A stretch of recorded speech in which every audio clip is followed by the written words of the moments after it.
has an achievement for the new Archives event leaked the characters that we're going to play in that event, or is it fake? Also, what the hell is going on with Overwatch League? And let's do a big recap as to what's been going on with the news this week. Alright guys, welcome to the channel. So, what we've got here is this a fake Overwatch Archives achievement, or could it actually show us who is going to be in the squad for the upcoming co-op event? Also, we're going to cover loads of other bits and pieces in this video, so hold tight and get ready for a beautiful storm of Overwatch news. I guess this is it's like the Overwatcher format, which I did before, where we just kind of put everything together and we go crazy. There are some funky things though. Things like, what about Overwatch going free to play? Because, well, Nate Nanza is currently at South by Southwest and he's talking about Overwatch League, localization and all of that stuff. So we'll cover that as well in this video. And by the way, there's a Hammond plushie. All right, let's get stuck into this, guys. I'm Stylosa, welcome to the channel. So this is the leak, right? Now, this could be fake. I want to straight up say that to begin with. It would be so easy to make something like this. It's not even funny, right? I could do this because all you do is you make a really cheap Photoshop image and then you just blur the hell out of it because, well, it makes it look more authentic, like you've got your phone out and took a picture of a monitor and gone, I've got the leaks. It could be real. We don't know. It could be fake. We've got to take it with a pinch of salt. However, just for argument's sake, or the fun of it, let's just pretend this is real. So what would this mean? Well, it would mean that it looks like Sombra, it looks like Doomfist, it looks like Moira, and it looks like Baptiste are the 4 members for the co-op mission for the next Uprising event. I say Uprising, Archives event, Retribution event, whatever you want to call it. I mean, it's the Archives event, and we've had Uprising and Retribution. We're probably going to get another one. I mean, that goes without saying, right? It is the next event, which is due for Overwatch, so this should be a co-op event. Now, it could possibly take place in Havana because of the update to PTR, which puts the Havana banner inside the Adaway International Airport on Numbani. So maybe that's a bit of a hint there by the devs. But yeah, this could be real, it could be fake. You guys, let me know what you think about this in the comments below. We've also had confirmation that Hero 31 will not be Echo. Now, this is from an interview the German YouTuber High Score Heroes actually did with Joshua No, who is one of the Overwatch developers. And he says, yeah, we're not going to get Echo as Hero 31, which is, I don't know, a bit of a shame. It's kind of weird, right? Because we've been shown Echo with the Ash trailer or cinematic, and still we don't really have any development with that. I mean, come on, Blizz, you're not going to leave us like for a year before you give us any updates for that, are you? Yeah, hopefully not.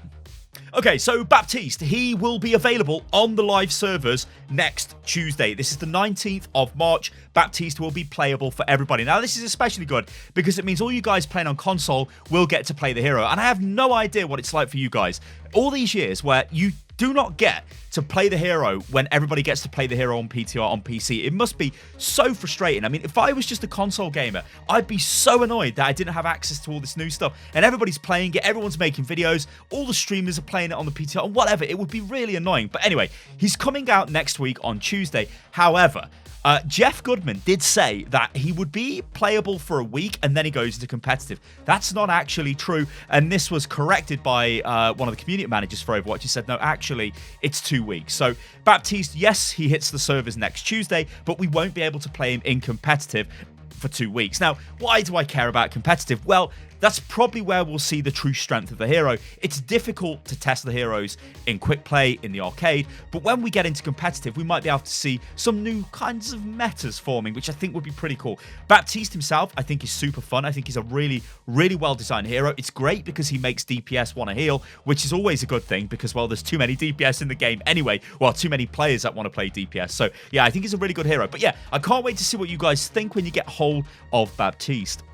So, have you ever wondered who has the best-selling Overwatch League shirt? Well, Fnatic, or Fanatics, Fnatic, that's the esports company. Fanatics, the company that make all of the merchandise for Overwatch League, which, by the way, they've made some pretty bad merchandise in terms of the actual quality of the stuff. Loads of people have been complaining about the quality of the Overwatch League shirts they've been buying, which isn't great.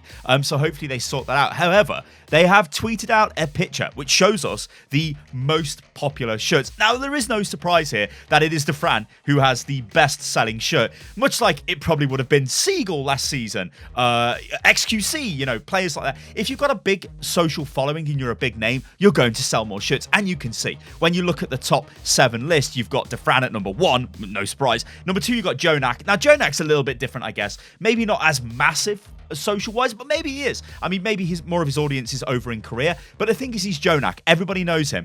Jonak, probably the best player in the league. So, yeah, that's going to sell shirts. So, if you're absolutely the best, you're going to sell shirts, right? If you've got a massive following, you're going to sell shirts. So, Jonak at number 2, really no surprise. Number 3, Shawful. Again, big following. So, yeah, sells a load of shirts. Guaxi. I butchered your name. I can never say that name, but I'm just going to roll with it.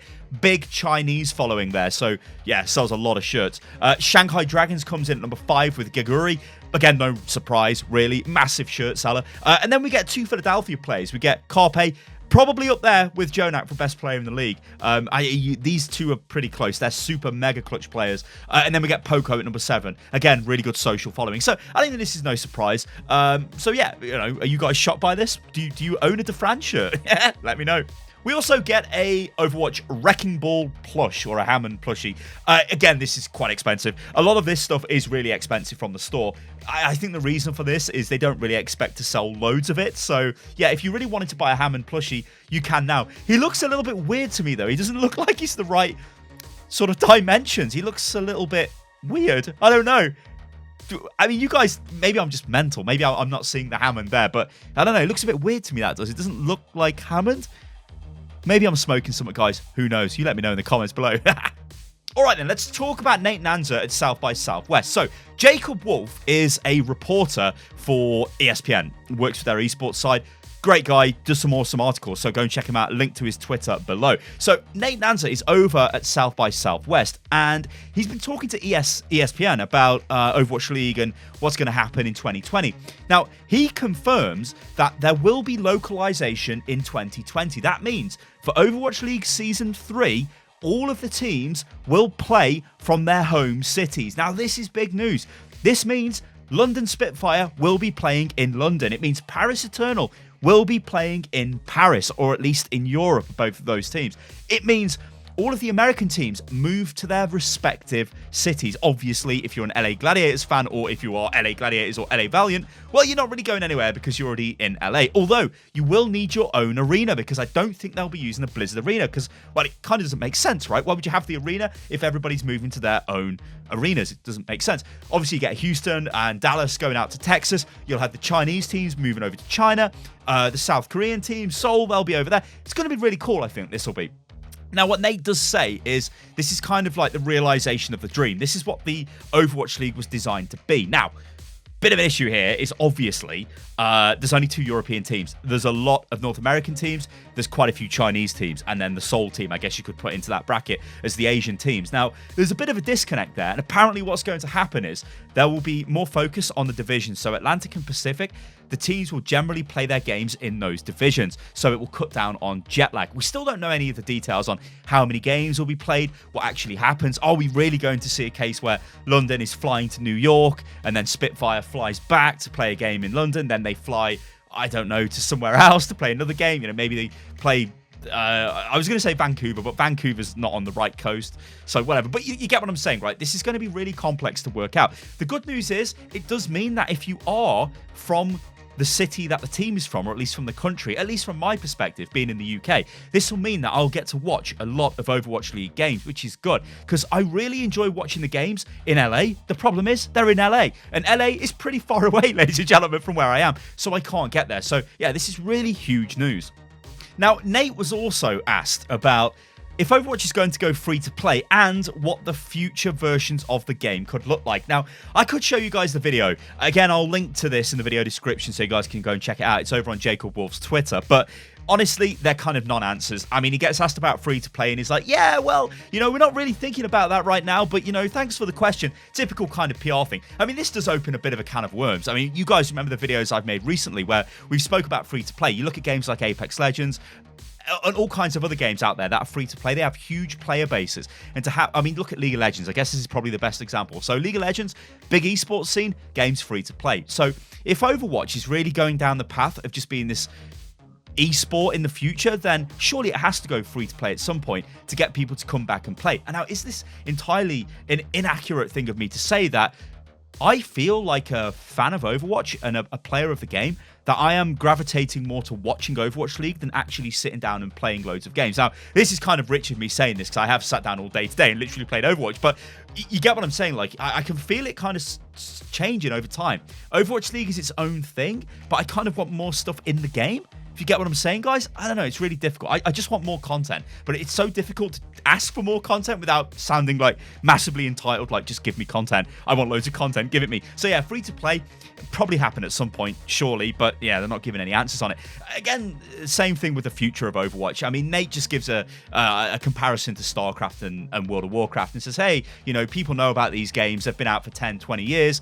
That Overwatch will be the same thing. I think, honestly, looking at Overwatch, I don't think we're going to see Overwatch 2, Overwatch 3, or anything like that. I think what we will see is a big expansion pack comes out at some point, which does something huge to maybe drops a load of heroes, introduces new game modes, and maybe the game goes free to play or something, and these expansion packs you have to pay for. I don't know. That's probably what will happen, I think, from like a business perspective. But maybe they do release Overwatch 2. I mean, what would you guys like to see? Do you think if they did come out with Overwatch 2, let's say in 2 years' time, maybe, would that be a big thing? You know, when you look at stuff like Overwatch 2, what would happen with Overwatch League? Would they just move to Overwatch 2? That's if we get an Overwatch 2. So I find it difficult to think that we will get an Overwatch 2. I think it's more, or I'm more inclined to believe that we're just going to get expansion packs or additions to the game over time that will make it more, you know, more of a fully fledged thing. Although they have been saying that Overwatch universe is actually pretty big and there will be other games possibly maybe we can take from that.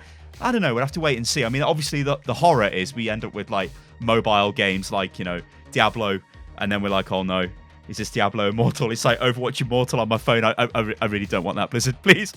All right, guys. I'm Stylosa. This has been, I guess, the Overwatcher. This has been a roundup of all of the Overwatch news that we've got so far. I guess just to end this video, there is a pretty big week coming up for Overwatch League.